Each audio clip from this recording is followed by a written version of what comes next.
Hello दोस्तों, स्वागत है हमारे YouTube channel Vicky with study में। यहाँ पे दोस्तों हम लोग 500 क्वेश्चन देखने वाले हैं जो कि आपके आरपीएफ कांस्टेबल में पूछा जाएगा। ये दोस्तों साइंस का बेसिक क्वेश्चन है। इसके बाद हम लोग प्रैक्टिस सेट भी लाएंगे।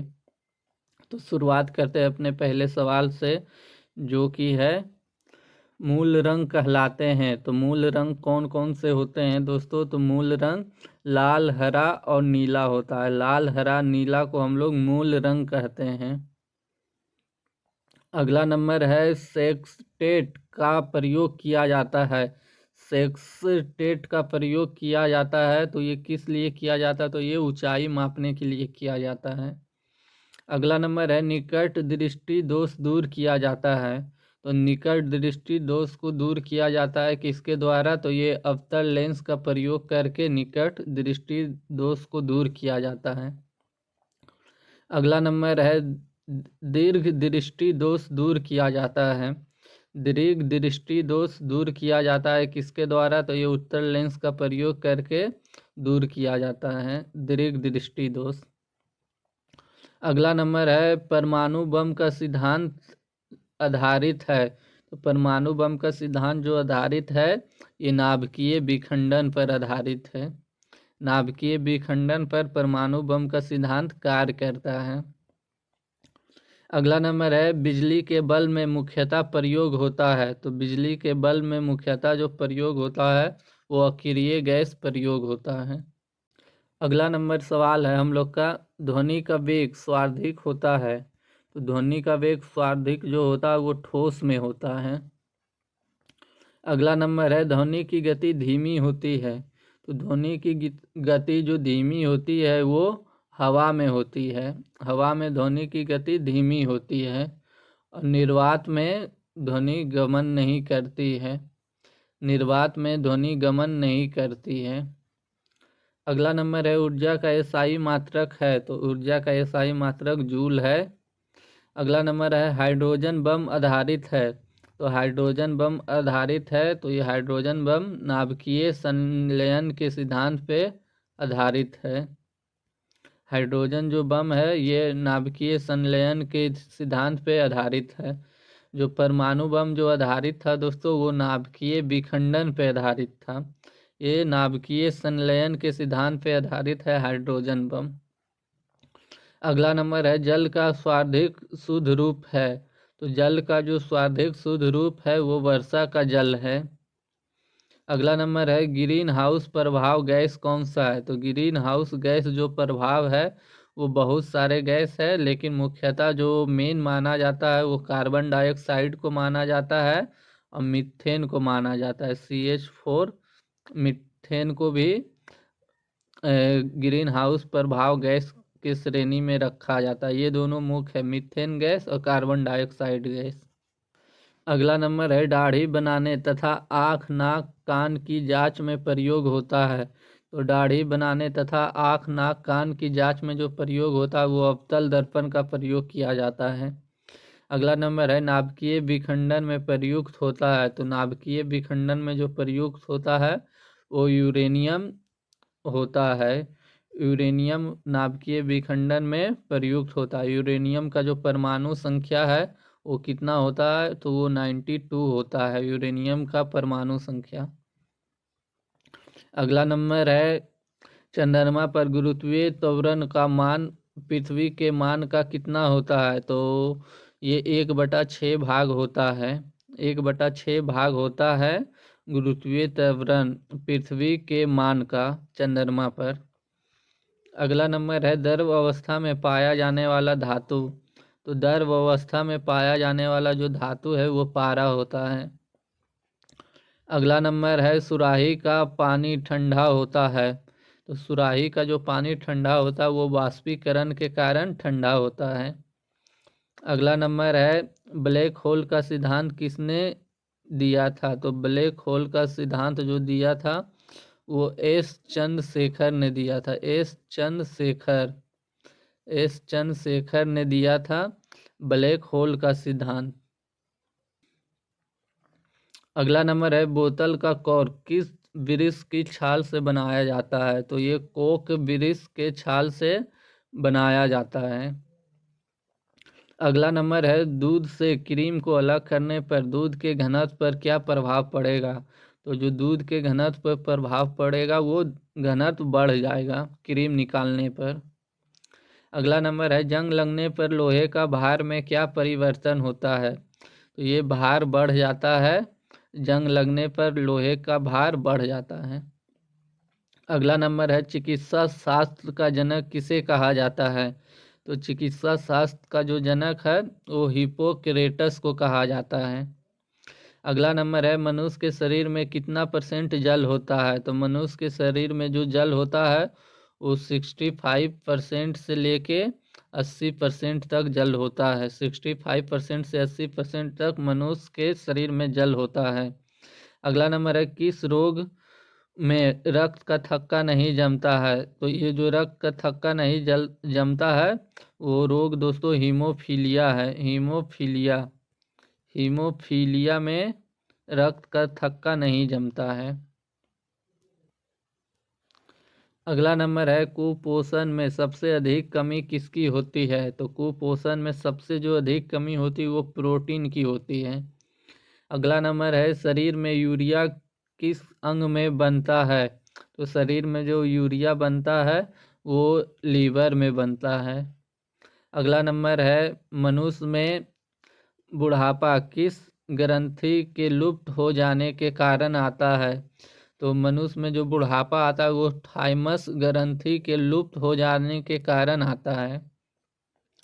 अगला नंबर है, रक्तचाप किसके द्वारा नियंत्रित होता है? तो रक्तचाप जो नियंत्रित होता है वो एडिनल ग्रंथि के द्वारा होता है।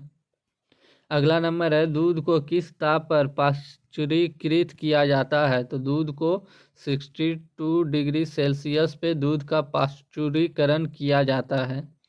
अगला नंबर है, BHC 10% का व्यापारिक नाम क्या है? तो BHC 10% का जो व्यापारिक नाम है वो गेमेक्सिन है। गेमेक्सिन BHC 10% का व्यापारिक नाम है।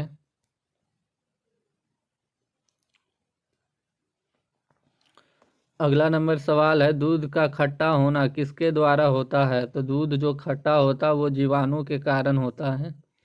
अगला नंबर है, कपास की खेती के लिए सर्वोत्तम मिट्टी कौन सी है? तो कपास की खेती के लिए जो सर्वोत्तम मिट्टी है वो काली मिट्टी है, जिसे हम लोग रेगुल मिट्टी भी कहते हैं। अगला नंबर सवाल है हम लोग का, जीवन रक्षक हार्मोन किस ग्रंथि से स्रावित होते हैं? तो जीवन रक्षक हार्मोन है वो एडिनल ग्रंथि से स्रावित होते हैं। अगला नंबर है, बैरोमीटर के पारे के तल का एकाएक गिरना क्या प्रदर्शित करता है? तो बैरोमीटर के पारे का तल अगर एकाएक गिरता है तो आंधी और तूफान आने की संभावना को दर्शाता है। अगला नंबर है, RH फैक्टर का संबंध किससे है? तो RH फैक्टर का जो संबंध है वो रक्त से है। अगला नंबर है, पेनिसिलिन क्या है? तो पेनिसिलिन एंटीबायोटिक है। एंटीबायोटिक के रूप में सबसे पहले जिस दवा का खोज किया गया वो पेनिसिलिन ही था। अगला नंबर है, मनुष्य के हृदय में कितने प्रकोष्ठ होते हैं? तो मनुष्य के हृदय में जो प्रकोष्ठ होते हैं वो 4 होते हैं। अगला नंबर है, अंडा में कौन सा विटामिन नहीं पाया जाता है? तो अंडा में जो है विटामिन C नहीं पाया जाता। विटामिन C मुख्यतः खट्टे पदार्थ में पाया जाता है। अगला नंबर है, प्रोटीन का पाचन किस एंजाइम द्वारा होता है? तो प्रोटीन का पाचन पेप्सिन द्वारा होता है। अगला नंबर है, ब्राइटस रोग शरीर के किस अंग को प्रभावित करता है? तो ब्राइटस रोग शरीर के वृक्क को प्रभावित करता है, यानी किडनी को प्रभावित करता है ब्राइटस रोग। अगला नंबर है, शरीर के किस भाग में प्रोटीन अधिक पाया जाता है? तो शरीर अंडे के किस भाग में प्रोटीन सबसे अधिक पाया जाता है? तो सफ़ेद भाग में प्रोटीन सबसे अधिक पाया जाता है। अगला नंबर है, लोहे के किस रूप में कार्बन की मात्रा न्यूनतम होती है?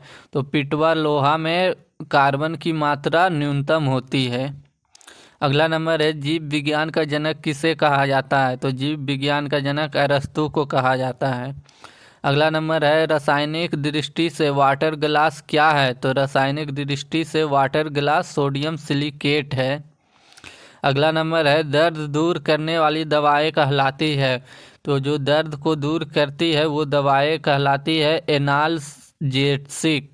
एनाल्जेसिक दवा कहलाती है। अगला नंबर है, प्रोटीन किससे बने होते हैं? तो प्रोटीन जो बने होते हैं वो अमीनो अम्ल से बने होते हैं। अगला नंबर है, दूध में कौन सी शर्करा पाई जाती है? तो दूध में जो शर्करा पाई जाती है वो लैक्टोज पाई जाती है। अगला नंबर है, एंटीबायोटिक नष्ट करते हैं? तो एंटीबायोटिक्स जो नष्ट करते हैं वो बैक्टीरिया को नष्ट करते हैं। अगला नंबर है, लोह का अंश सबसे अधिक पाया जाता है? तो लोह का अंश जो सबसे अधिक पाया जाता है वो हरी सब्जी में पाया जाता है। अगला नंबर है, रानीखेत बीमारी संबंधित है? तो रानीखेत बीमारी मुर्गियों से संबंधित है। अगला नंबर है, अल्जाइमर रोग मानव शरीर का कौन सा अंग प्रभावित करता है? तो अल्जाइमर रोग मानव शरीर का मस्तिष्क भाग को प्रभावित करता है। अगला नंबर है, अंडाणु का निषेचन प्राय किस में होता है? तो अंडाणु का जो निषेचन होता है वो फैलोपियन ट्यूब में होता है। अगला नंबर है, पौधे में जैव पदार्थों का वहन किसके माध्यम से होता है? तो पौधे में जैव पदार्थों का जो वहन करता है वो फ्लोएम के द्वारा किया जाता है। जल का परिवहन जाइलम के द्वारा किया जाता है और जैव पदार्थों का वहन फ्लोएम के द्वारा किया जाता है। अगला नंबर है, कैंसर की प्रसिद्ध दवा टैक्सोल किस वृक्ष से प्राप्त होती है? तो कैंसर की जो प्रसिद्ध दवा टैक्सोल है वो प्राप्त होती है, वो वृक्ष का नाम है यू वृक्ष से टैक्सोल दवा प्राप्त होती है। अगला नंबर है, चीनी के शोधन के लिए कौन सा रंजक प्रयुक्त होता है? तो चीनी के शोधन के लिए जो प्रयुक्त होता है वो बोन ब्लैक का प्रयोग किया जाता है। अगला नंबर है, कृत्रिम सिल्क कहलाता है? तो कृत्रिम सिल्क किसे कहते हैं हम लोग? तो रेयन को हम लोग कृत्रिम सिल्क कहते हैं। अगला नंबर है, पृथ्वी का भार किस प्रकार के लिफ्ट में अधिक होता है? तो पृथ्वी का भार जो सबसे अधिक होता है कब होता है? तो वो जो ऊपर की ओर गति से बढ़ रही है, जब लिफ्ट ऊपर की ओर गति से बढ़ती है तब व्यक्ति का भार सबसे अधिक होता है। अगला नंबर है, हाइड्रोजन के समस्थानिकों की संख्या कितनी है? तो हाइड्रोजन के समस्थानिकों की संख्या 3 है। समस्थानिक हम लोग उसे कहते हैं जिसका परमाणु संख्या समान हो और द्रव्यमान अलग अलग हो। परमाणु संख्या समान हो और द्रव्यमान जो हो वो अलग अलग हो। अगला नंबर है, द्रवों में ऊष्मा का सर्वोत्तम संवाहक है? तो द्रवों में ऊष्मा का जो सर्वोत्तम संवाहक है वो पारा है। अगला नंबर है, फोटोग्राफी में कौन सा अम्ल प्रयोग किया जाता है? तो फोटोग्राफी में जो प्रयोग किया जाता है वो ऑक्सेजेलिक अम्ल का प्रयोग किया जाता है। अगला नंबर है, डायनासोर थे? तो डायनासोर क्या थे? तो ये दोस्तों मेसोजोइक सरीसृप थे। अगला नंबर है, यदि वस्तु की चाल आधी कर दी जाए तो गतिज ऊर्जा क्या होगी? तो गतिज ऊर्जा 1/4 रह जाएगी। अगला नंबर है, जी का मान होता है? तो जी का मान कितना होता है? तो 9.8 मीटर पर सेकेंड स्क्वायर होता है। अगला नंबर है, जी का मान विषुवत रेखा पर होता है? तो जी का मान विषुवत रेखा पर न्यूनतम होता है और जी का मान ध्रुवों पर महत्तम होता है। अगला नंबर है, पृथ्वी की सतह से ऊपर या नीचे जाने पर जी का मान क्या होता है? तो जी का मान घटता है।